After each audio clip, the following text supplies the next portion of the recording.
الحمد لله نحمده ونستعينه ونستغفره ونؤمن به ونتوكل عليه ونعوذ بالله من شرور أنفسنا ومن سيئات أعمالنا من يهده الله فلا مضل له ومن يضلل فلا هادي له ونشهد أن لا إله إلا الله وحده لا شريك له ونشهد أن محمدا عبده ورسوله صلى الله تعالى عليه وعلى آله وأصحابه وبارك وسلم تسليما كثيرا كثيرا أما بعد فأعوذ بالله من الشيطان الرجيم بسم الله الرحمن الرحيم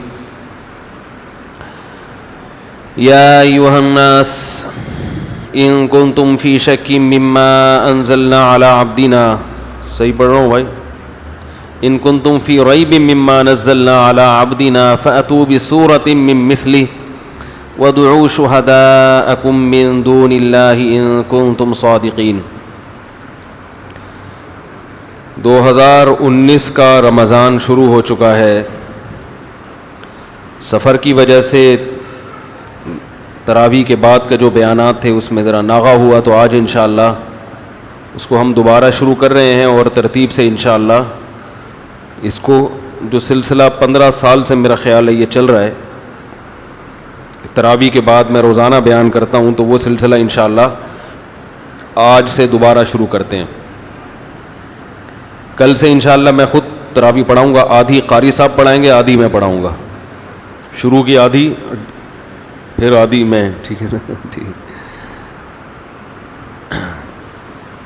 ویسے تقریباً 10 سال سے تو میں ہی پڑھا رہا ہوں پوری، بلکہ زیادہ ہی ہو گئے. اس دفعہ تھوڑا سا اس قاری صاحب کے سے چونکہ شروع بھی کروا چکے ہیں، کسی کو نکالنا بھی اچھا کام نہیں ہے، ٹھیک ہے نا؟ تو آدھی شروع کی 10 یہ پڑھائیں گے اور آخری 10 میں پڑھاؤں گا انشاءاللہ. سورہ بقرہ آج ختم کی ہے اور سورہ آل عمران شروع کی ہے. رمضان میں جو بیانات ہوتے ہیں تراویح کے بعد، آپ کو اچھے لگے نہ لگے، مجھے بہت اچھے لگتے ہیں، اس لیے کہ اس بیان میں جو مجھے نور محسوس ہوتا ہے وہ پورے سال وہ لطف بیان کرنے میں بھی نہیں آتا. میں نے اس پہ غور کیا کہ کیا وجہ ہے. آج میں اس پہ غور کیا کہ کیا وجہ ہے. ان بیانات میں مجھے بھی ایک بڑا ایک اطمینان ہوتا ہے، زبان بھی چلتی ہے خوب. اس کی وجہ جو مجھے سمجھ میں آئی ہے وہ یہ ہے کہ ایک تو رمضان کا نور ہے. رمضان میں ایک عجیب اللہ کی طرف سے رحمت نازل ہوتی ہے جس کی وجہ سے عبادت میں الگ مزہ آتا ہے انسان کو. یہ دیکھو 20 رکعتیں یہ عام دنوں میں پڑھنا بڑا مشکل کام ہے. کوئی کھڑا تو کرے، 2-4 کے بعد کھسک جائیں گے، لیکن کیسے پڑھ لیتے ہیں رمضان میں. اور لمبی لمبی رکعتیں ہوتی ہیں، پھر دن بھر کا روزہ ہوتا ہے، تو اس سے سننے والوں میں طلب پیدا ہوتی ہے. سننے والوں میں ایک طلب پیدا ہوتی ہے، تو اس طلب کا بولنے والوں پہ اثر پڑتا ہے، بولنے والے پہ. دوسری بات یہ کہ بیان کرنے کے لیے جو قرآن پڑھا جاتا ہے نا تراویح میں، وہ قرآن سے مواد بہت ملتا ہے بات کرنے کے لیے، اور ہوتا سارا قرآن ہی ہے. وہ میرے جو عام بیانات ہوتے ہیں جمعہ اور اتوار کے، اس میں لوگوں کی کالز آئیں، یہ ہوا تو پتہ چلا کہ اچھا یہ ضرورت ہے معاشرے کی، یہ ہے. لیکن یہ جو بیان ہوتا ہے یہ الحمد سے لے کے والناس تک پورے رمضان ہم کیا پڑھتے ہیں؟ تراویح، قرآن پڑھتے ہیں. اور قرآن سننے کے بعد، پڑھنے کے بعد فوراً اسی پر بات شروع ہو جاتی ہے. تو چونکہ اللہ کا بیان پہلے ہو چکا ہوتا ہے نا تراویح میں، تو اس کی ایک برکات ہوتی ہیں، تو وہی بیان میں پھر ڈیلیور کر دیتا ہوں. تو ایک ذہن بنتا ہے کہ اللہ ہم سے کیا چاہتے ہیں. یعنی یوں کہہ سکتے ہیں کہ اس بیان میں زیادہ تر قرآن بیان کیا جاتا ہے، تو وہ ایک الگ نور ہے اس کا. خیر جو بھی وجہ ہو، ہمیں آم کھانے سے مطلب ہے، پیڑ گننے سے مطلب نہیں ہے. لوگ بھی کہتے ہیں مولوی صاحب کبھی جنگل میں بیٹھ کے شیر دکھا رہے ہیں، کبھی اصلاحی باتیں کر رہے ہیں. تو اچھا ہے، ایک ٹیکنیکل قسم کا ایسا مولوی بھی ہونا چاہیے نا. کیا خیال ہے بھائی؟ جو کبھی جنگل میں چیتا دکھا رہا ہے. ہم نے ابھی جنگل میں دیکھا اتنے بڑے کچھوے زندگی میں کبھی نہیں دیکھے. وہ ویڈیو میں آپ کو صحیح نظر نہیں آ رہے تھے. اتنے بڑے بڑے کچھوے، کمبخت 200 سال پرانے کچھوے. ان پہ انگریزوں نے ان کی عمریں لکھی ہوئی ہیں. ہر سال ایک نمبر بڑھا دیا جاتا ہے. گوروں نے 194 سال پہلے جو کچھوے پیدا ہوئے تھے نا، ان پہ عمر لکھنا شروع کی. 1 سال کا ہو گیا، 2 سال کا ہو گیا، 3. تو آج چل رہا ہے 194 سال. 194 سال کا کچھوا. تو آپ کو وہ کچھوا دکھایا، لوگ کہہ رہے ہیں ادھر کچھوا دکھا رہے ہیں، اب قرآن کی تفسیر بیان کر رہے ہیں. یہ کیسے ٹیکنیکل قسم کے؟ تو برداشت کر لیں. کیا خیال ہے؟ یوں سمجھ لیا کریں کہ ذائقہ تھوڑا سا چینج ہو رہا ہے. ٹھیک ہے نا، چینج ہو رہا ہے. تانا نہ دیا کریں، طنز نہ کیا کریں. آج امام صاحب نے سورہ بقرہ ختم کی ہے اور سورہ آل عمران شروع کی ہے. سورہ بقرہ میں بہت سارے احکامات اللہ نے بیان کیے. جب میں سن رہا ہوتا ہوں دل چاہتا ہے کہ ایک ایک آیت کا ترجمہ کر کے بتاؤں، ایک ایک آیت کا. اتنا مزہ آ رہا ہوتا ہے اور تکلیف بھی ہو رہی ہوتی ہے کہ ہمارے پاس ہمارے رب کا اتنا اچھا کلام موجود ہے، اتنے اچھے قانون موجود ہیں، اسے چھوڑ کر ہم کہاں جا رہے ہیں؟ یورپ کی اندھی تقلید، انگریزوں کی اندھی تقلید. جب بھی لبرل لوگوں کے خلاف کوئی بات کرو نا، ایسے چبھتی ہے ان کو. ابھی میرا ایک کلپ چلا ہے فیس بک پر کہ ایک بندے نے کہیں نکاح کیا اور پھر اس بیچارے نے بنی نہیں، تو وہ اس کو میں نے بتایا کہ بھئی دیندار سے نکاح کرو تو پھر بہتر ہوتا ہے. آپ کو بھی تو زیادہ ماڈرن کی تلاش تھی نا، تو اب بھگتو. تو اس پہ کمنٹس کیا آئے ہیں؟ اس مولوی کو شادی کے علاوہ کوئی بات آتی نہیں ہے. دیکھو کہاں کی کہاں لگا رہے ہیں. اب کچھ میرے خلاف کہنے کو ملا نہیں ہے تو اس مولوی کو بس یہی اور گندے گندے الفاظ. اصل بات یہ ہے کہ ایسا لگتا ہے کہ آپ کی دم پہ مولوی نے پاؤں رکھ لیا ہے تو اچھل رہے ہیں. اب آپ کو اپنا بغض اگلنے کا طریقہ یہی ہے. یہ مت دیکھو کہ مولوی شادی کے علاوہ کوئی بات کر رہا ہے کہ نہیں کر رہا ہے، یہ دیکھو کہ بات صحیح کر رہا ہے یا غلط کر رہا ہے. اس کو نہیں دیکھیں گے بات صحیح کر رہا ہے کہ غلط کر رہا ہے. دوسرا، ہم اس کلچر میں جو اچھی چیزیں ہیں اس کی تعریف بھی کرتے ہیں، لیکن جو بری چیزیں ہیں اس کی برائی بھی بیان کرتے ہیں.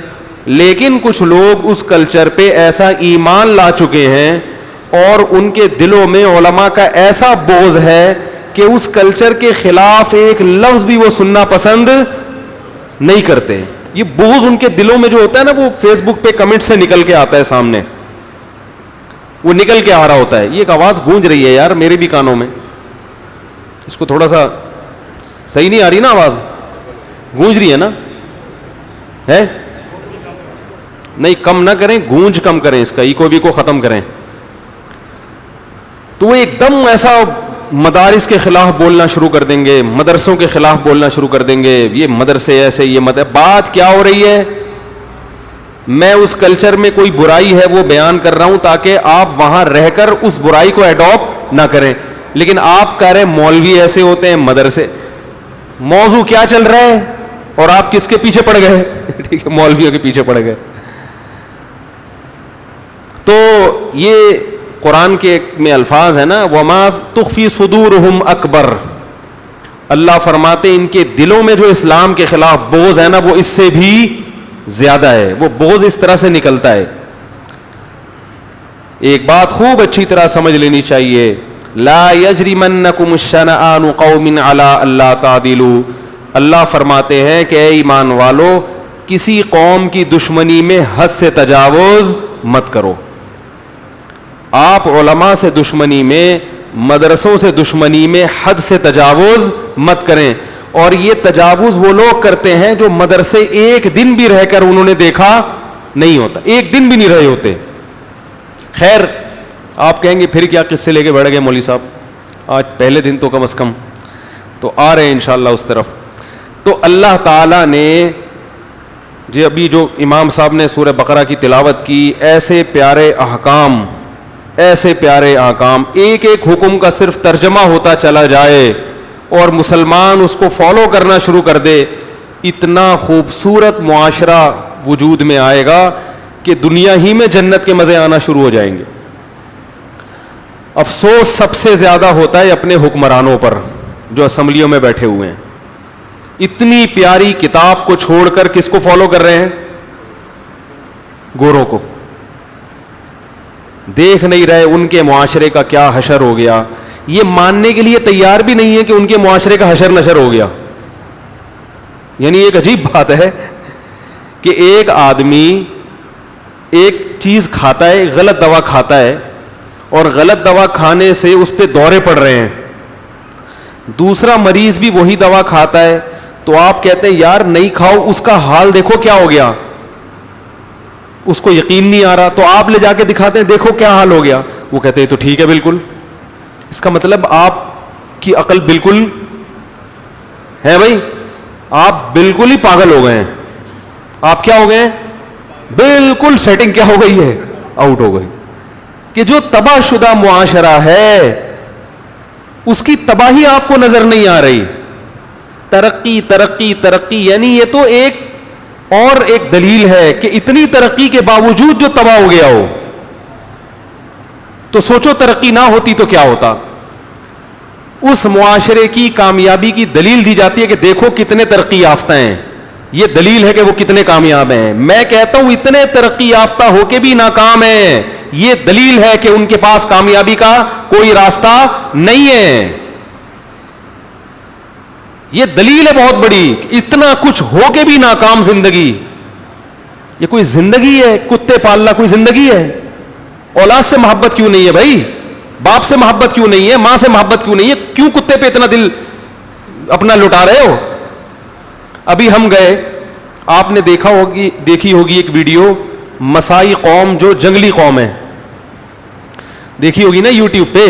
میرا چینل ہے مفتی طارق مسعود اسپیچز کے نام سے, اس کو سبسکرائب کر لیں تو تھوڑا سا ثواب ملنے کا چانس ہے انشاءاللہ. اس میں ہم نے جنگل کے جنگلی انسانوں کی لائیو ویڈیو دکھائی کہ وہ جنگل میں رہتے ہیں, کیا کھاتے ہیں, مردار کھاتے ہیں. اور میں تو زیادہ ان کی وہاں نہیں وہ کر رہا تھا, میں نے کہا کوئی ترجمہ نہ کر دے. ان کے ہاتھ جیب میں ہر وقت خنجر بھی رہتا ہے, اور جو شیر کو مار سکتے ہیں اس کے لیے مولوی تو کوئی مسئلہ ہی نہیں ہے نا, پکا کے کھا جائیں, ہم کہاں جائیں گے بھائی. تو لوگوں کے میسج بھی آ رہے تھے کہ یہ بڑی خطرناک قوم ہے, پکا بھی سکتی ہے. تو ان کے بارے میں کئی لوگوں نے بتایا, بچہ مرنے پر اتنا نہیں روتے جتنا گائے مرنے پہ روتے ہیں. یہ کامیاب زندگی ہے. اب میں کہوں چونکہ ان کے پاس ہزاروں گائے ہیں, معاشی لحاظ سے انتہائی مضبوط ہیں, یہ بڑی زبردست قوم ہے, اور شیر کو مار کے کھاتے ہیں. انسان نہیں ہے. انسان جو خون پی رہا ہے, جو مردار کھا رہا ہے, وہ انسان نہیں ہے. جو گائے کے مرنے پر بچے سے زیادہ رو رہا ہے, وہ انسان نہیں ہے. اب یہ قوم اگر ترقی کر کے پتلون بھی پہن لے گی, لیکن گائے کے ساتھ یہی حال اگر رہے گا تو یہ انسان نہیں کہلائے گی. اس کو ہدایت کی ضرورت ہے. تو جب بھی کوئی ایسی بات ہوتی ہے نا تو ایسا یہ تکلیف ہوتی ہے. میں مانتا ہوں اس معاشرے میں بڑی خوبیاں بھی ہیں, لیکن وہ قانون نے مضبوط کیا ان کو. ہماری قوم اچھی ہے, حکمران اچھے نہیں ہیں ہمارے ساتھ, ان کے حکمران ان کے ساتھ اچھے ہیں. قوم اتنی اچھی نہیں, ان کی حکمرانوں نے تربیت کی ہے ان کی. ہمارے کرپٹ چور اچکے ہیں اور ان کے غلام ہیں, اس لیے اگر یہ ان کی غلامی چھوڑ دیں تو یہ دنیا کے بہترین حکمران ہو جائیں. یہ غلامی نہیں چھوڑنے کے لیے تیار, کیونکہ ایسا مسمرزم ہوا ہے ان کے دماغوں پہ, ایسا جادو کیا ہے کیونکہ 100 سال گورے نے حکومت کی نا ہندوستان پہ, ایسا جادو کر کے گیا ہے کہ وہ ان کو اپنی پتلونیں پکڑا کے گیا ہے, انہی کو صاف کرتے رہنا, اپنے بوٹ دے کر گیا ہے کہ اس سے آگے نکلنے کی کوشش کبھی مت کرنا. تو یہ لگے ہوئے اسی میں لگے ہوئے. ان کو اسلام سمجھ میں آئے گا ہی نہیں جب تک یہ اس غلامی کے طوق سے نکلیں گے نہیں, ان کی سمجھ میں اسلام نہیں آئے گا.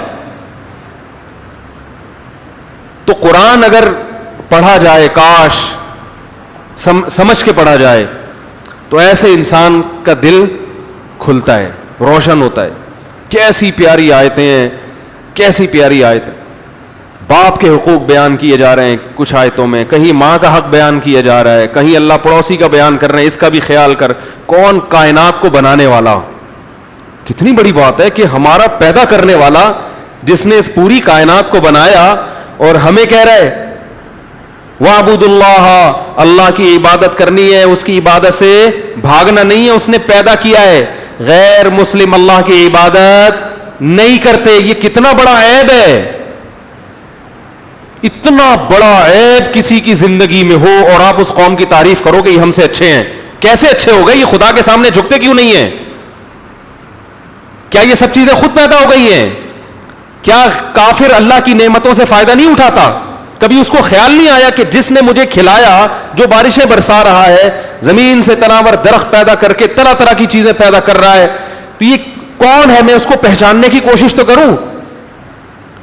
کیسی عجیب مخلوق, ایک ایک مخلوق اللہ نے ایسے پیدا کی ہے جو بتا رہی ہے کہ مجھے کسی نے بنایا ہے, کسی نے بنایا ہے.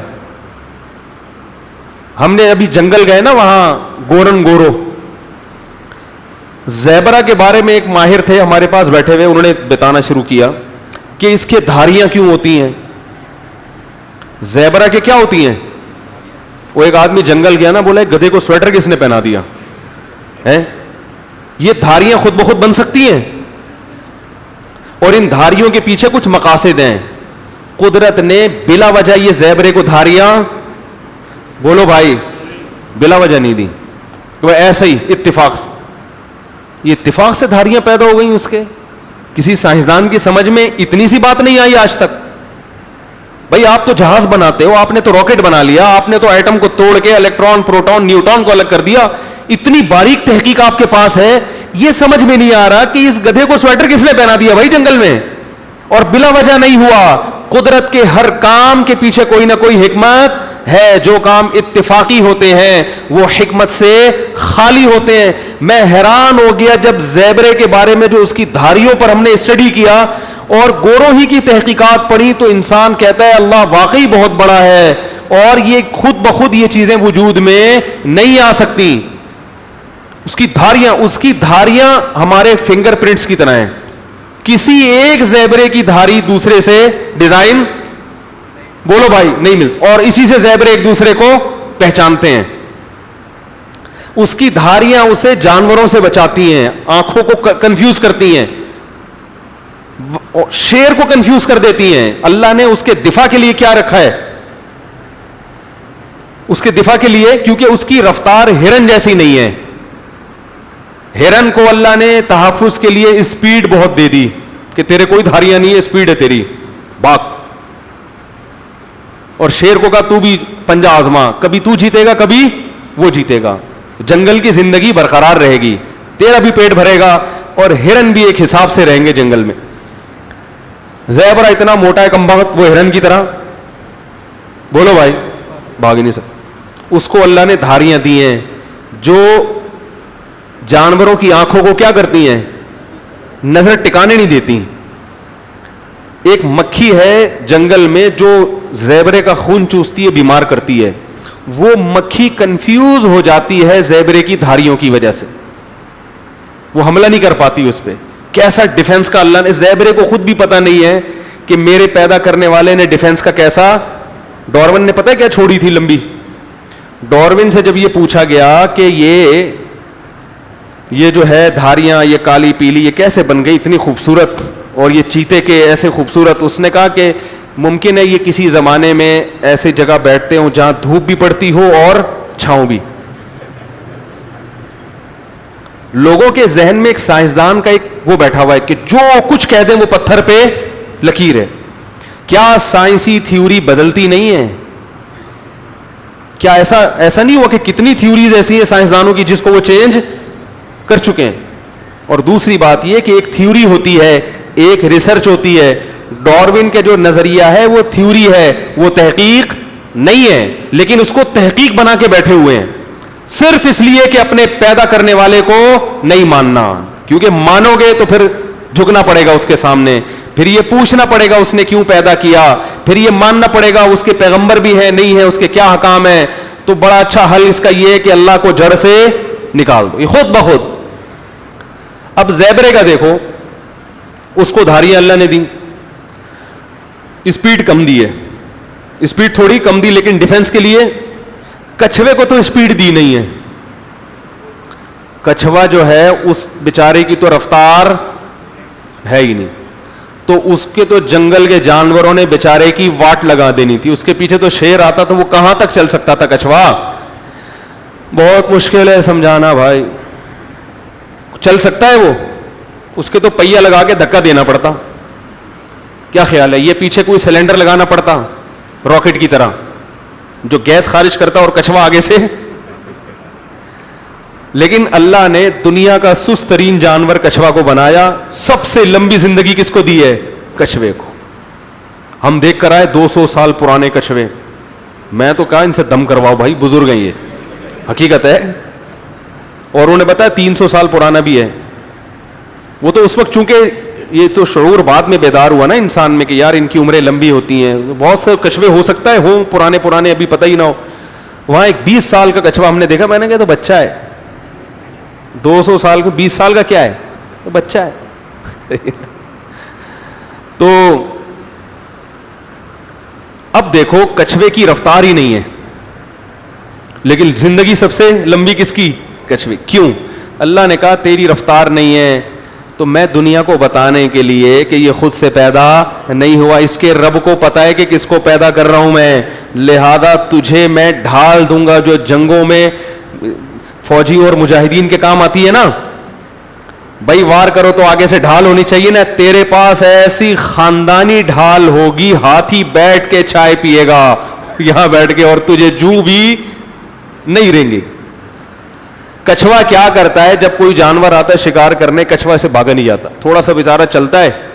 جب کچھوے کو اندازہ ہو جاتا ہے کہ میں نہیں جا سکتا تو کچھوا خول کے اندر جا کے گرا لیتا اور مذاق اڑاتا ہے, بولتے اب کر لے جو کرنا ہے تو نے. اب وہ جانور جو ہے نا ایسے شاعروں کی طرح بیٹھ جاتا ہے کہ یار یہ جب نکلے گا باہر تو میں حملہ کروں گا.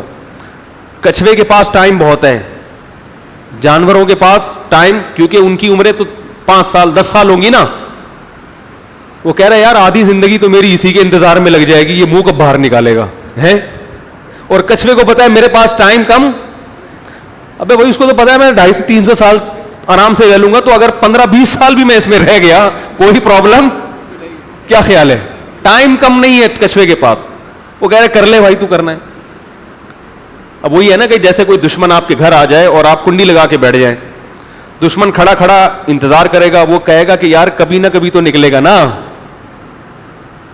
لیکن کچھوا کہتا ہے میرے پاس مجھے کوئی جلدی نہیں ہے, میں 200 سال بھی اندر آرام سے رہ سکتا ہوں, تو 4-5 سال میرے اوپر ضائع کرے گا, جا کے ادھر ہرن ورن کا تلاش کر.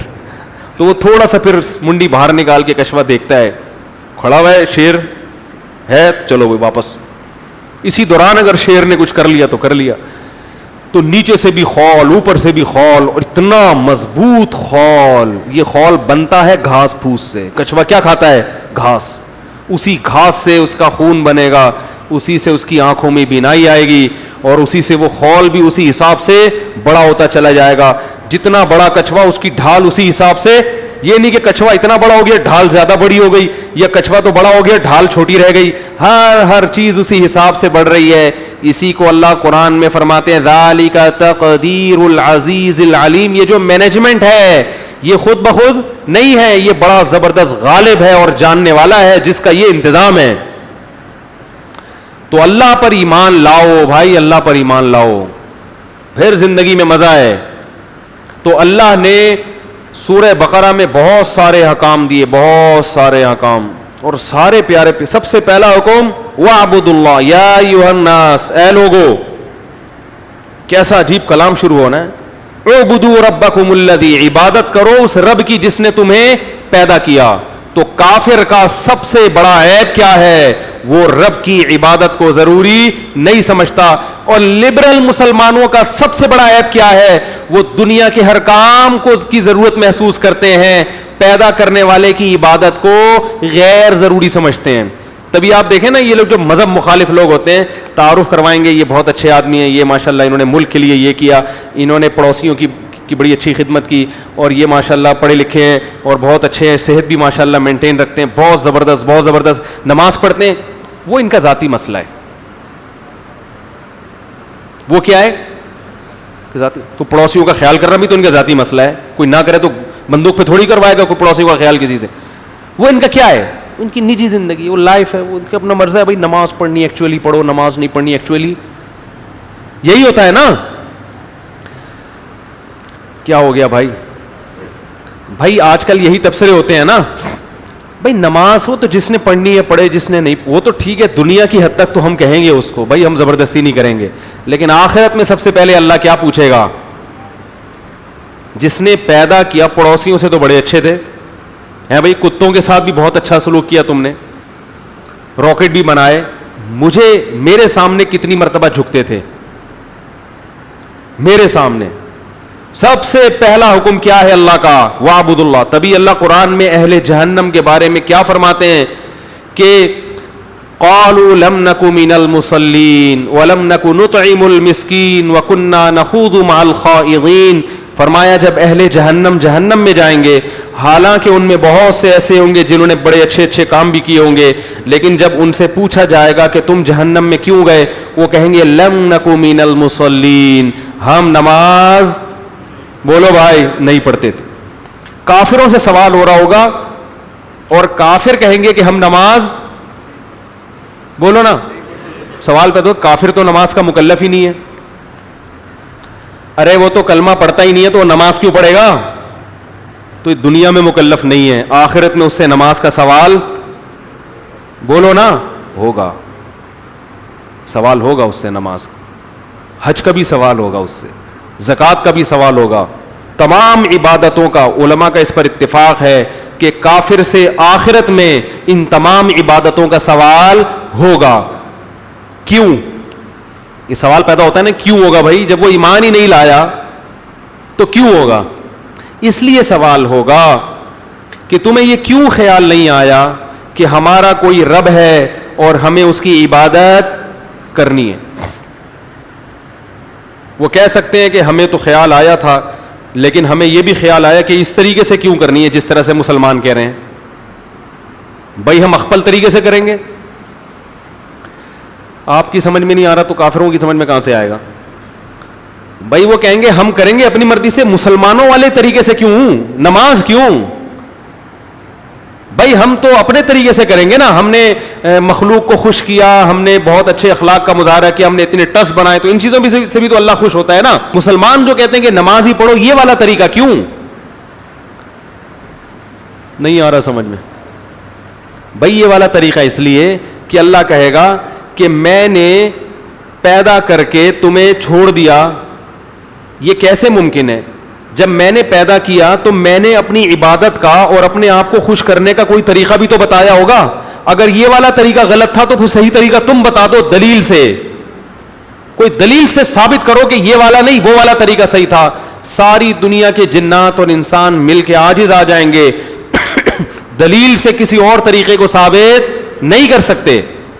ہے ہی نہیں کوئی اور طریقہ عبادت کا جو نماز کا آلٹرنیٹ ہو.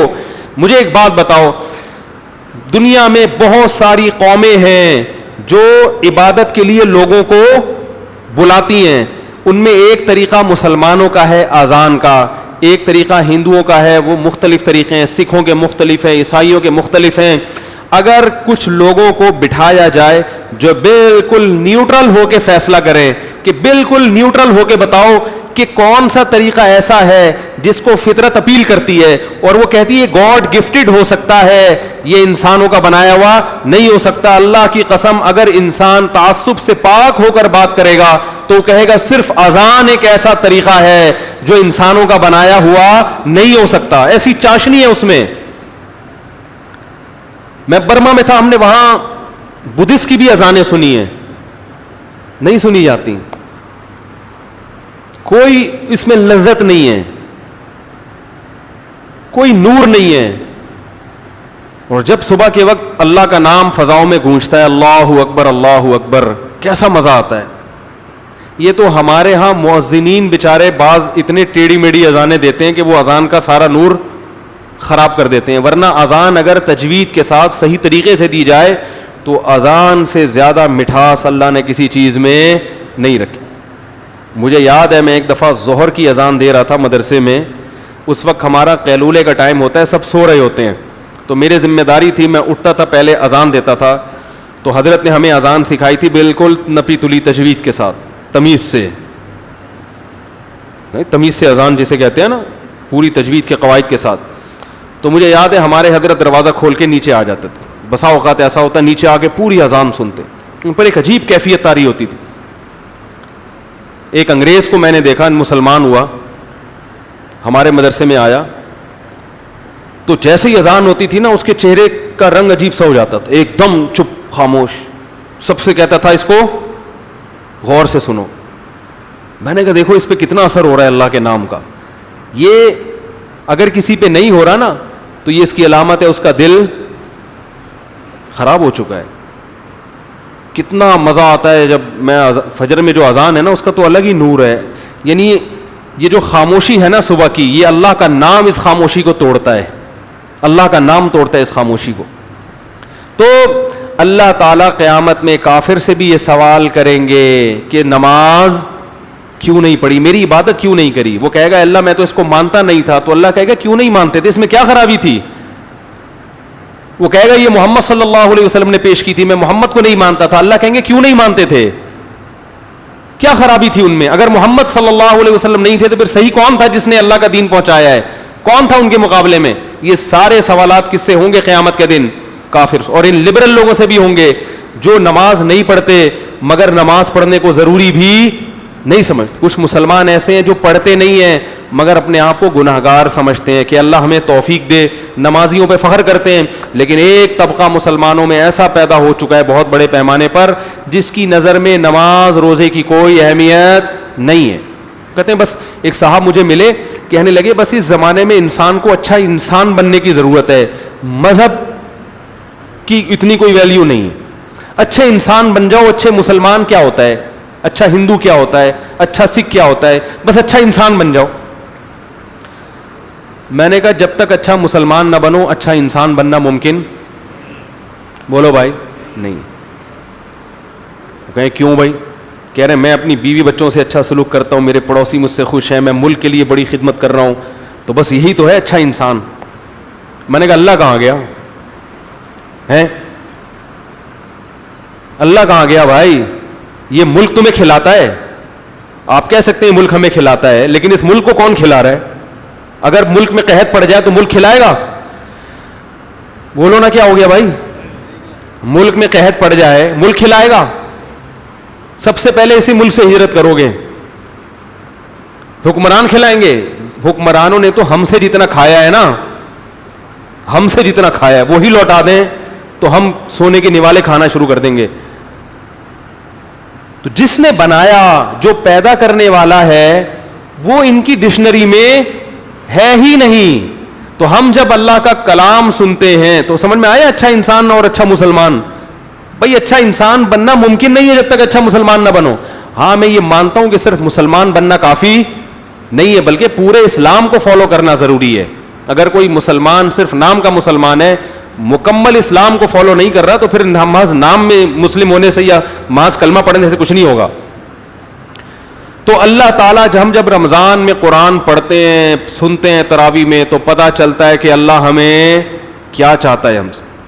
یا ایھا الناس, اے لوگو, اعبدوا ربکم، اپنے پروردگار کی عبادت کرو، ہم تمہیں کسی اجنبی کی عبادت کی طرف نہیں بلا رہے. کیوں وحشت کر رہے ہو اس سے، کیوں دور بھاگ رہے ہو؟ خلقکم، جس نے تمہیں پیدا کیا، جو کریٹر ہے تمہارا. والذین من قبلکم، تمہارے باپ داداؤں کو بھی اسی نے پیدا کیا. کیسے؟ وَإِن كُنتُمْ فِي رَيْبٍ مِّمَّا نَزَّلْنَا عَلَىٰ عَبْدِنَا، اور فرمایا ہم جو تم سے کلام کر رہے ہیں نا، یہ جو سورہ بقرہ میں آج ہم نے آیتیں پڑھی ہیں ان کا ترجمہ کر رہا ہوں.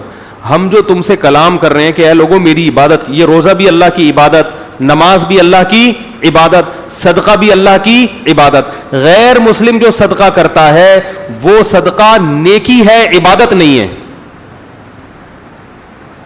مسلمان جو صدقہ کرتا ہے زکوٰۃ کی شکل میں وہ عبادت ہے. آپ کہیں گے بھائی وہی غیر مسلم جب لوگوں کو کھانا کھلا رہا ہے تو عبادت نہیں ہے وہ؟ ہاں اچھا کام ضرور ہے، اس کو اپریشیٹ کیا جائے گا، لیکن یہی جب مسلمان زکوٰۃ دے رہا ہے تو یہ عمل عبادت ہے. کیوں؟ فرق کیا ہے دونوں میں؟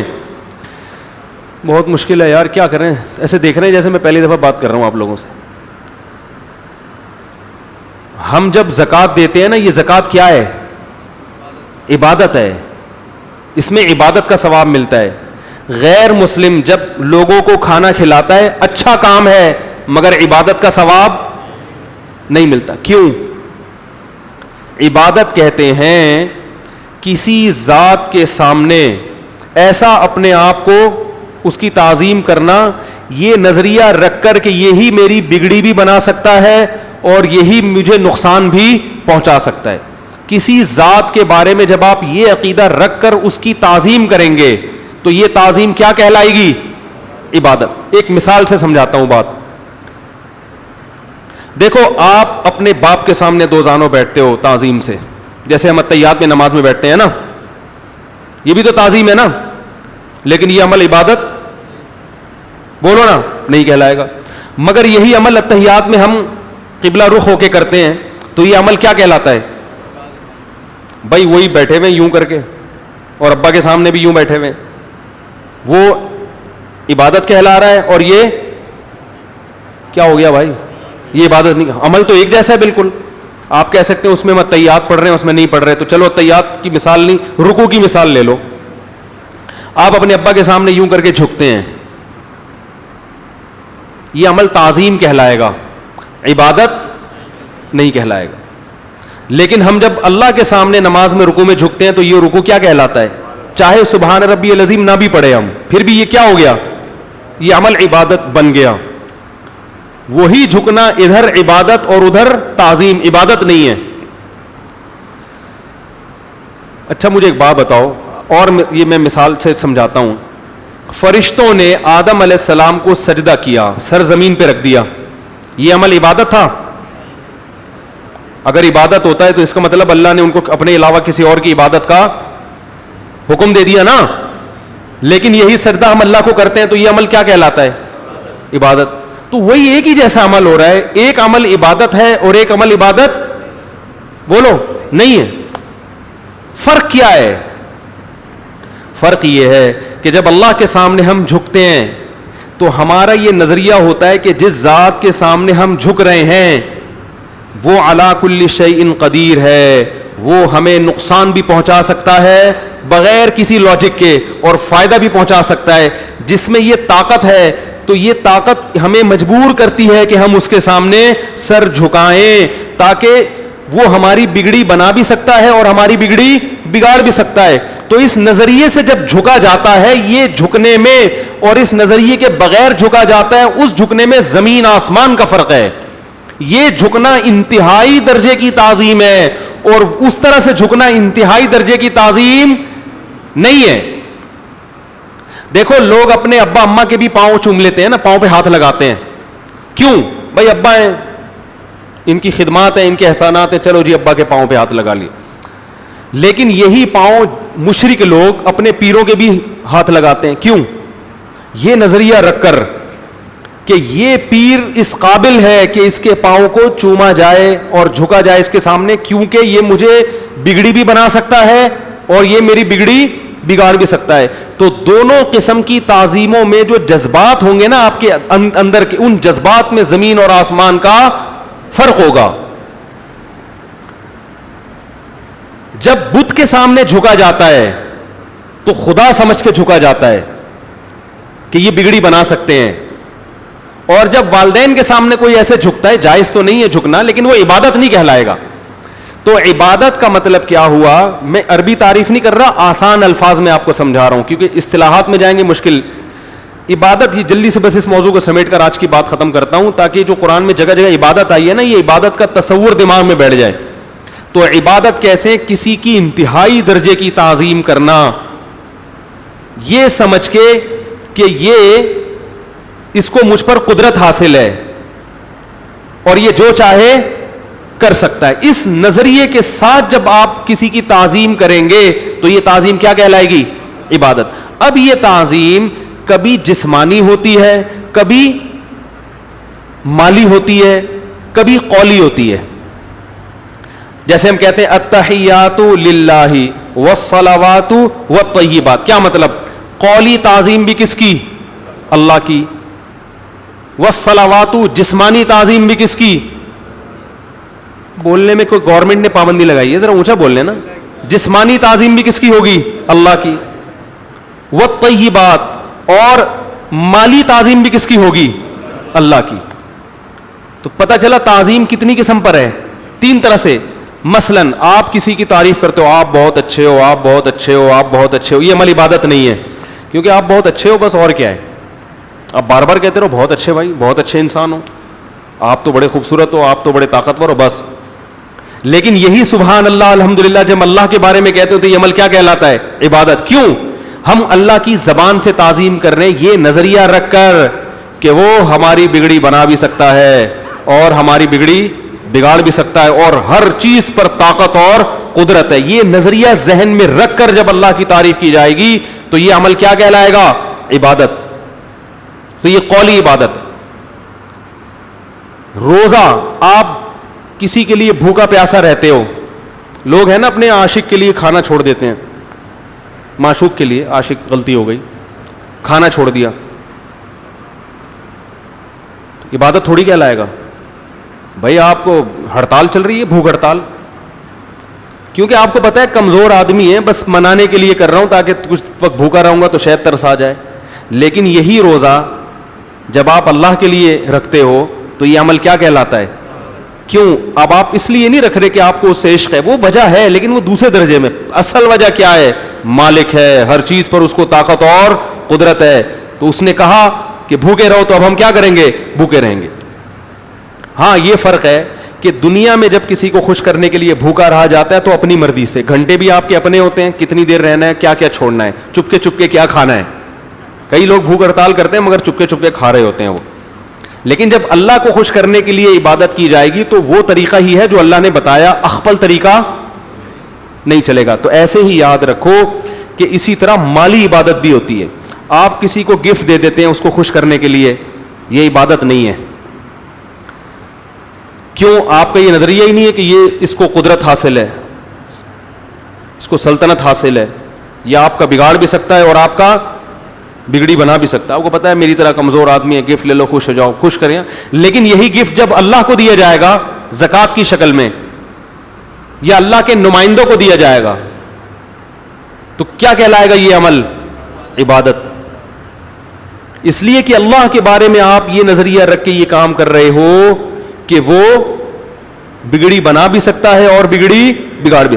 تو ہم جو زکوٰۃ غریبوں کو دیتے ہیں اصل میں غریبوں کو نہیں دیتے, دینی کس کو چاہیے؟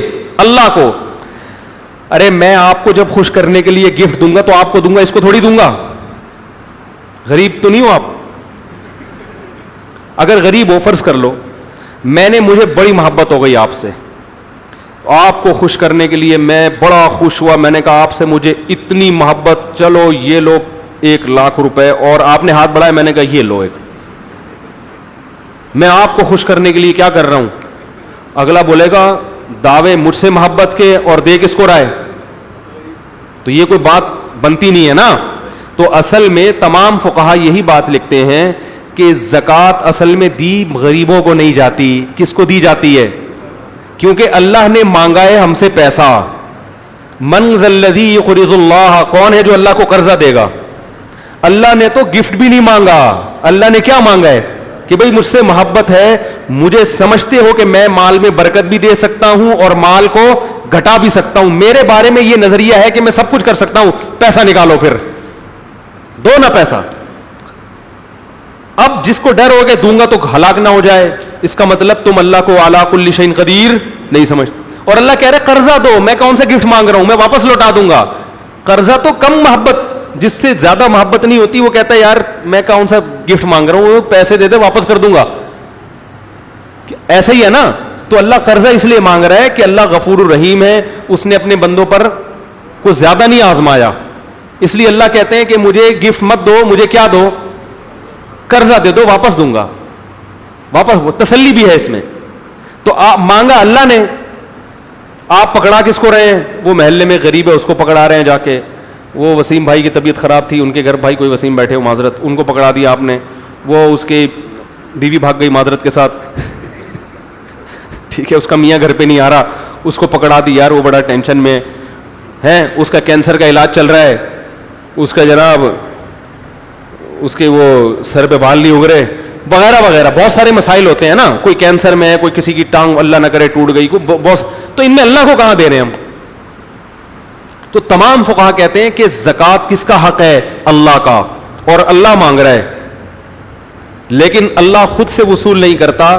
جیسے بڑے سیٹھ لوگ ہوتے ہیں نا, وہ آپ سے پیسے مانگیں کہ بھائی تمہاری اتنی پیمنٹ بنتی ہے, وہ ذرا پہنچا دینا.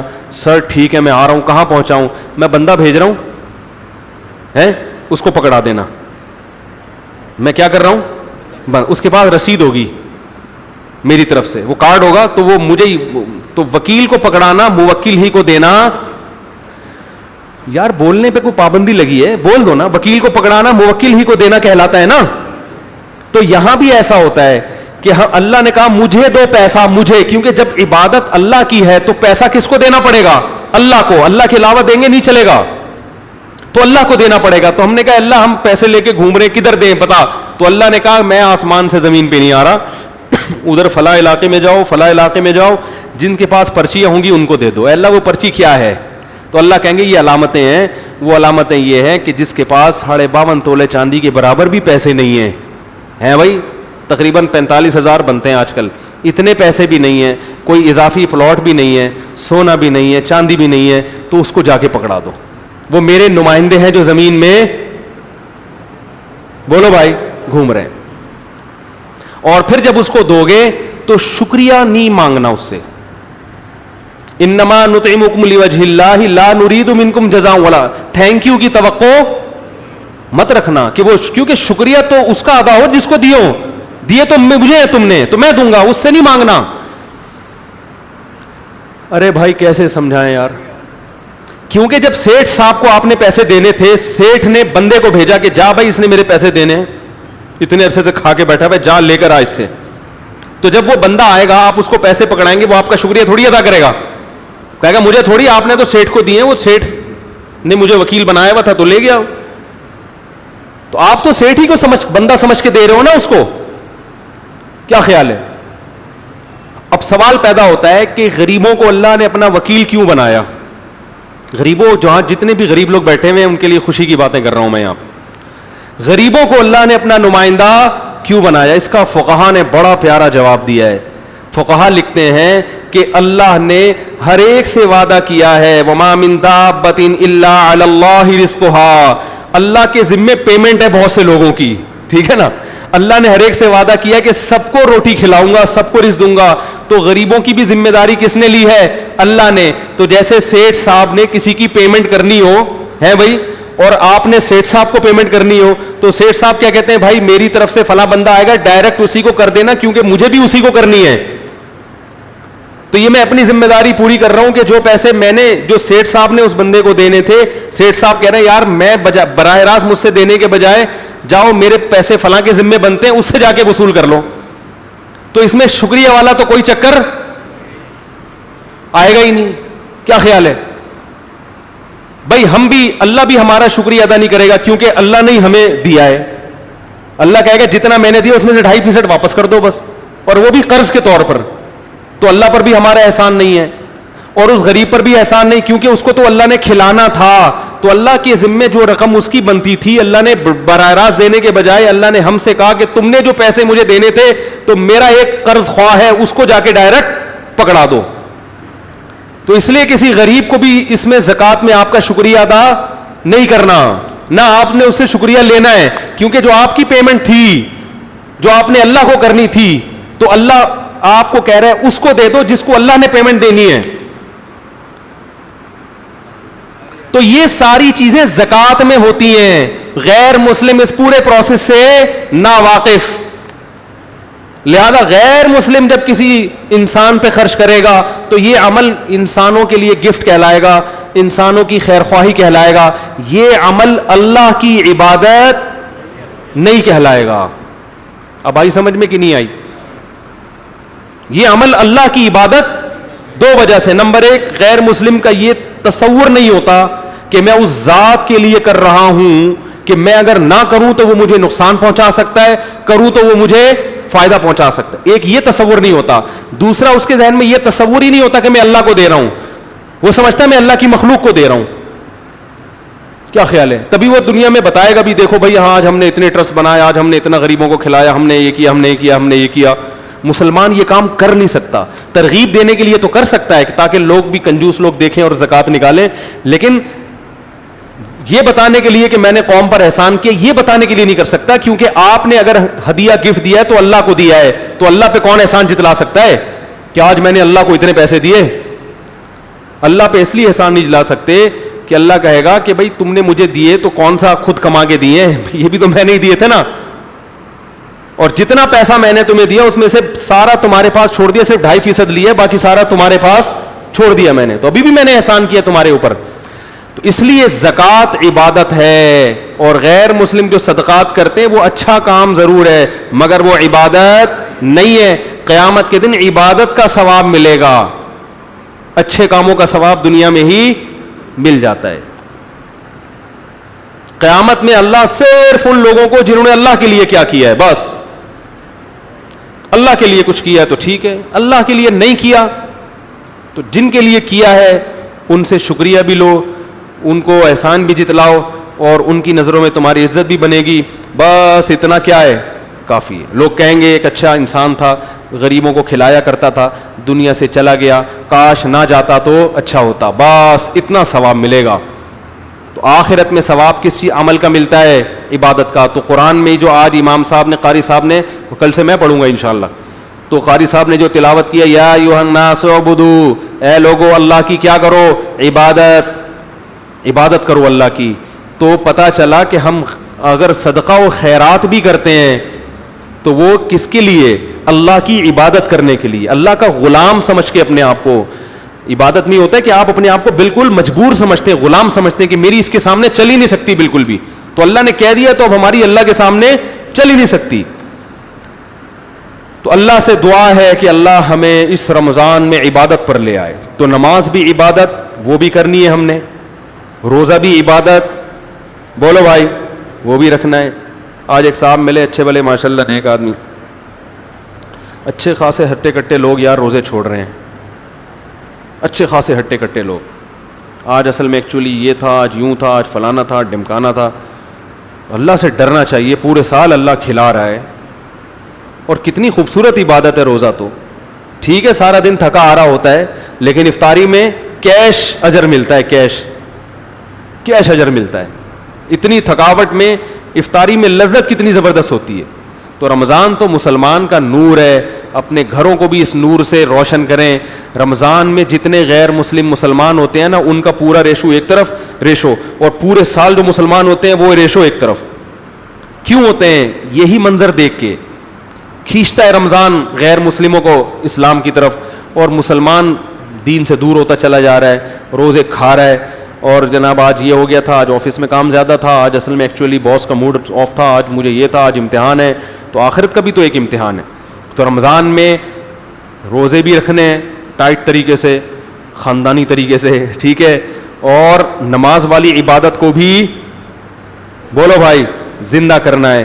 اور مال جو روکڑا جسے کہا جاتا ہے آج کل کی زبان میں, وہ بھی اللہ کے لیے خرچ کرنا ہے. کیونکہ ہم جب اللہ کو دیں گے اس نیت سے کہ اللہ کو قرض دے رہے ہیں, بھائی جو سیٹھ آدمی قرض مانگ رہا ہو نا محلے میں, اس کو تو سب جا جا کے قرضہ دیتے ہیں, بولتے ہیں آج اس کو ضرورت پڑی ہے اس کو دو, کیونکہ اس کے پاس پیسہ تو بہت ہے, کل ہمیں ضرورت پڑے گی تو یہ ٹھیک ٹھاک دے گا. دیکھو غریب آدمی کی مدد کرتے ہوئے لوگ ڈرتے ہیں کہ اس کمبخت کی معذرت, کمبخت یعنی لوگ جس کو کمبخت سمجھتے ہیں, غریب کمبخت نہیں ہوتا, یعنی لوگوں کے ذہن میں یہ ہوتا ہے کہ اس کمبخت کو پیسے دے بھی دیے تو یہ کرے گا کیا میرا. تو دنیا دار آدمی تو کہتا ہے کہ یار اس کو کیا, علاقے کے ناظم بیمار ہو سب عیادت کے لیے جاتے ہیں نا, کونسلر بیمار ہو جائے سب جاتے ہیں عیادت کے لیے, سب فون کر کے خیریت پوچھتے ہیں, اس لیے کہ بھائی اس کی خیریت پہ بڑا ثواب ملے گا دنیا میں, کیونکہ یہ ٹھیک ہوگا تو یہ بڑا نوازے گا, اس کے بعد پیسہ بہت ہے, آج اس کو ضرورت ہے دے دو, تو وہاں تو سب کرتے ہیں. تو بھائی یہی اللہ کے بارے میں سوچ لیا کرو, اللہ سے بڑا ستار اور اللہ سے بڑا خزانوں کا مالک کوئی بھی نہیں ہے. وہ کہہ رہا ہے کہ دو مجھے قرضہ, اور یہ بھی قرضہ مانگ رہا ہے جیسے گویا اللہ کو ضرورت ہو. قرضہ تو وہ مانگتا ہے نا جسے ضرورت ہوتی ہے, تو گویا اللہ کہہ رہے ہیں مجھے ضرورت ہے کیونکہ بہت سارے لوگوں کو میں نے روزی. یہ سب فرضی چیزیں ہیں جو ہمیں سمجھانے کے لیے اور ہمیں ابھارنے کے لیے اللہ نے بیان کیے ہیں کہ گویا قرضہ تو یہ ہوتا ہے کہ بھائی مجھے بڑی سخت ضرورت پڑ گئی ہے. قرضہ تو جب لیا جاتا ہے نا, حال کہہ رہے ہیں کہ مجھے بڑی شدید ضرورت ہے پیسوں کی, بہت ساری مخلوق ہے, میں نے وعدہ تو کر لیا سب سے کہ سب کو رزق دوں گا, لیکن بہت سارے لوگ بھوکے تڑپ رہے ہیں, وہ کیا کہیں گے اللہ تو نے ہم سے وعدہ کیا دے نہیں رہا. تو اللہ مالداروں سے پیسہ مانگ رہے ہیں, نکالو پیسہ, پیسہ نکالو, مجھے قرض چاہیے فی الحال دے دو, میں پھر بعد میں جب دے دوں گا کوئی مسئلہ نہیں ہے, ابھی تو دو نا. اور ہم یہاں کنجوس بن کے بیٹھے ہوئے ہیں, کیوں دوں, میرا پیسہ میں نے کمایا کیوں دوں, تو دے دو میرے بھائی اللہ کو. لوگ کہیں گے کہ نام تو اللہ کا لیا جا رہا ہے, چندہ مولانا لوگ لیتے ہیں. تو مولانا کو نہ دو, آپ اپنے سب سے پہلے قریبی رشتہ دار کو دو. اور مولانا اگر مانگ رہا ہے, اگر فراڈی ہے تو نہ دو, اگر فراڈی نہیں ہے تو اپنے لیے تو نہیں مانگ رہا نا, وہ تو غریبوں کے لیے مانگ رہا ہے. تو جس پر اعتماد ہے, سب سے پہلا تو صدقے کا محل کیا ہے, اپنے قریبی رشتہ دار, خود ان کو پیسے دیا کرو. اور رشتہ داروں میں تو اگر کوئی غریب نہ بھی ہو تو بھی لفافے میں پیسے ڈال کے دے دیا کرو اس کو, کیونکہ رشتہ دار کو ہدیہ دینا اس میں ڈبل ثواب ہے. نبی نے فرمایا کہ ایک تو صدقے کا ثواب ملے گا, دوسرا رشتہ داری جوڑنے کا ثواب. اسلام میں کتوں سے محبت کا حکم نہیں ہے, اسلام میں رشتے جوڑنا, انسانوں کے رشتے, کتوں پر محبت کا نہیں, احسان کا حکم ضرور ہے. یہ نہیں کہ کتوں سے آپ کتا پنا شروع کر دیں جا کے, ہاں وہ کہے گا میں تو کتا ہوں, تو نے بھی کتا پنا شروع کر دیا. کتوں کا خیال کریں, کوئی بیمار ہو تو علاج کریں.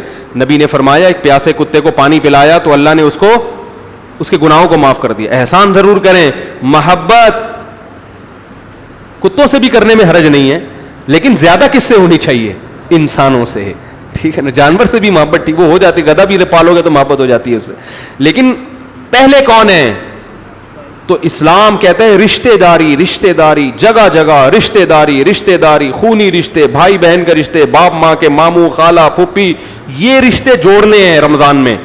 تو ان کو کھلائیں, اور کھلانے کا طریقہ کیا ہے, لفافے میں پیسے ڈالے, بھائی کو گفٹ, یہ لو بھائی. وہ پہلے تو بے ہوش ہو جائے گا, وہ بولے گا پتہ نہیں امام مہدی تو نہیں آ گئے کہیں, کیونکہ آج ہمارے یہاں یہ رواج ہی ختم ہو گیا. بہن کو پیسے پکڑا دو, چلو پیسے نہیں دیتے یار, اس کی وراثت دے دو اس رمضان میں. جو حضرات بہنوں کی وراثت کھا کے بیٹھے ہیں, صرف اتنا کر لینا اس رمضان میں کہ ان کی وراثت ان کے ہاتھ میں پکڑا دیں, تو بھی بڑی بات ہے. اللہ کا حکم سمجھ کے کہ اللہ نے عورت کی وراثت کھانے سے, بولتے کیوں نہیں, یہ بولنے میں بھی ڈر لگ رہا ہے, وراثت کھانے سے منع کیا ہے. دے دو, دل بڑا رکھو, دینے والا اللہ کو پسند ہے, بھیک مانگنے والا اللہ کو پسند نہیں ہے. تو ہمارے نبی سے زیادہ غریب کون ہوگا, لیکن حضرت عائشہ فرماتی ہیں رمضان میں سخاوت کا دریا بن جایا کرتے تھے. تو ہم بھی تھوڑا سا سخاوت کا دریا بن جائیں, اپنے غریب رشتہ دار کو لفافے میں چپکے سے جا کے پیسے بولو پکڑا دیں. اور اگر زکاتیں نکالنی ہے, خاندان میں کوئی غریب مارکیٹ میں مل ہی نہیں رہا, تو پھر ٹھیک ہے, آپ مسجد کے جو بھی آپ کے امام ہوں, جو قابل اعتماد ہوں, ان کو بھی جا کے آپ دے سکتے ہیں. کیونکہ ائمہ کرام یا علماء کے عوام سے روابط ہوتے ہیں, تو روابط کی وجہ سے ان کو پتہ ہوتا ہے کہ کہاں کہاں ضرورت زیادہ ہے, ان کے ذریعے بھی تقسیم کی جا سکتی ہے. قابل اعتماد اگر ٹرسٹ ہو اور قابل ٹرسٹ ہو تو اس کو بھی دیا جا سکتا ہے. ہر طرح ہر جگہ دینا, مدارس کو بھی دینا چاہیے, لبرل لوگ تو کوشش کر رہے ہیں ان مدارس کی ایسی کی تیسی کر دیں. حکومت نے بڑی سخت پابندیاں لگائی ہیں مدرسوں کو چندہ دینے والوں پر. اکاؤنٹ میں مدرسوں کے پیسے آتے ہیں تو پوچھ گچھ شروع ہو جاتی ہے. تو حکومت تو چونکہ لبرل ہے, یہ جو بیوروکریسی میں لوگ گھسے ہوئے ہیں ان کو تو مذہب سے کوئی واسطہ نہیں ہے. انہوں نے تو یہ سمجھ رکھا ہے کہ ہم مریں گے نہیں, سارے مزے دنیا میں ہی کر کے جائیں گے. تو یہ تو مدرسوں کو کبھی پنپنے نہیں دیں گے. ہمیشہ دینی مدارس کی حفاظت عوام نے کی ہے جن کو مذہب سے محبت ہے.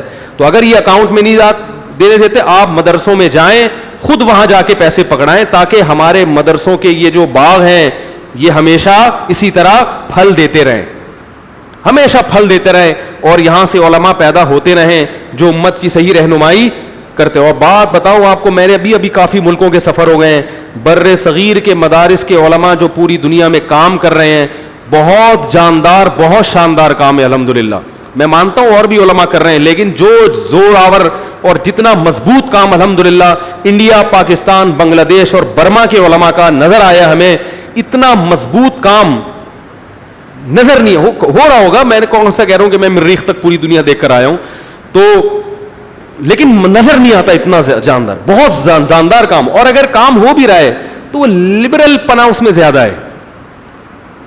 بغیر داڑھیوں کے لوگ بیٹھے ہوئے ہیں, وہ یعنی ٹھیک ہے وہ ان کا اپنا ذاتی عمل ہے داڑھی کٹانا, لیکن جب ایک بغیر داڑھی کے کوئی عالم تقریر کرے گا تو لوگ کے ذہن میں نہیں آئے گا کہ اگر اسلام اتنا اچھا ہے تو خود کیوں نہیں فالو کر رہے, خود کیوں داڑھی نہیں رکھ رہے ہیں بھائی. تو مطلب یہ چیز سمجھ میں آنے والی نہیں ہے. تو آپ کو جب نبی کے چہرے سے نفرت ہے, آپ کو سمجھ میں نہیں آ رہی نبی کی صورت, تو وہ لوگ کیا فالو کریں گے اس کو. داڑیاں نہیں ہیں اماموں کی, عجیب ڈریسنگ بھی ان کی عجیب سی ہے, تو وہ پھر مزہ نہیں آتا. پھر الحمدللہ بر صغیر میں علماء 99% الحمدللہ دنیا میں جہاں بھی جاتے ہیں تو ان کا ڈریس بھی کیا ہوتا ہے, شریعت کے مطابق. ہاں فرقواریت بھی ہے, وہ مانتا ہوں میں, فرقواریت بھی ہے, لیکن وہ فرقواریت علماء کی وجہ سے نہیں ہے, جاہلوں کی وجہ سے ہے. جاہل لوگ علماء کا لبادہ اوڑھ کر یوٹیوب پہ بولو بھائی بیٹھ جاتے ہیں. اجماعی مسائل کے خلاف جب آپ چلیں گے تو علماء رد میں تو کہیں گے نا. پھر دیکھو اختلاف کون پھیلاتا ہے, جو اختلاف میں پہل کرتا ہے. جواب دینے والے کو فرقہ پرست نہیں گئے. جو بحثیں امت میں ختم ہو چکی تھیں ان بحثوں کا جب آپ نے دوبارہ اچھالا ہے, تو اب جب ہم جواب دیں گے تو جواب دینے والا فرقہ پرست نہیں کہلائے گا, ان بحثوں کو اچھالنے والا فرقہ پرست کہلائے گا. لبرل لوگ یہ بات نہیں مانتے, وہ دونوں طرف کے طبقے کو کہتے ہیں دیکھو لڑ رہے ہیں بیٹھ کے, یہ دیکھو لڑ رہے ہیں. بھائی گلی میں 2 آدمی لڑ رہے ہوں, ایک نے دوسرے کو مکہ مارا تو دوسرا دفاع تو کرے گا نا. آپ نے دونوں کو جیل میں بند کر دیا, لڑ رہے ہیں. کسی لبرل آدمی کو کوئی باہر گلی میں مل جائے اور آ کے 2-4 مکے لگائے تو یہ گالیاں بھی دے گا نا جواب میں, لڑے گا بھی. اور تیسرا آدمی کا دیکھو کہ انسان ہے, ہمیں سکھاتے ہیں سلو سے رہو اور خود لڑ رہے ہیں, تو وہ اس وقت وہ کیا کہے گا, وہ کہے گا بھائی میں نہیں لڑ رہا, لڑ یہ رہا تھا, میں تو جواب دے رہا ہوں. تو یاد رکھو اسی طرح مذہب کے نام پہ یوٹیوب پہ فیس بک پہ کچھ لوگوں نے اجماع امت سے لوگوں کو ہٹانا شروع کر دیا, ائمہ مجتہدین سے بدگمان کرنا شروع کر دیا, لوگوں کا یہ ذہن بنانا شروع کر دیا امام ابو حنیفہ, امام مالک, امام شافعی, امام احمد حنبل یہ لوگ معاذ اللہ کچھ بھی نہیں تھے, قرآن و حدیث ہم نے سمجھائے. پوری امت کا اعتماد ان پہ سے ختم ہو رہا ہے. تو جو مولوی بیچارہ دفاع میں بات کہے گا فرقہ پرست اس کو نہیں کہا جائے گا, وہ تو امت کے اصل کی طرف لے کر آ رہا ہے آپ کو. جو اجماع امت سے ہٹائے گا فرقہ پرست اس کو کہیں گے. تو یہ جو مذہب مخالف لوگ ہیں نا, ان کو یہی چیز نظر آتی ہے کہ دیکھو وہ جواب دیتا ہے تو یہ جواب دیتا ہے, تو دونوں کو غلط کہتے ہیں, کیونکہ انہوں نے مذہب کو فالو کرنا ہے ہی نہیں. جس نے دین کو فالو کرنا ہوتا ہے وہ اس فرقواریت سے متاثر نہیں ہوتا. وہ چلتا ہے, وہ داڑیاں بھی رکھ رہے ہیں, وہ نمازوں کی طرف بھی آ رہے ہیں. تبلیغی جماعت دیکھو نا, پوری دنیا میں جہاں جہاں بھی جاؤ نا, ہر پہاڑ پہ تبلیغ والے پہنچے ہیں. وہ تو اس فرقواریت سے متاثر وہ ہوئے کیا, ان کو دین کی اہمیت تھی, انہوں نے کہا بھائی جو یہ تمہارا مسئلہ ہے ذاتی.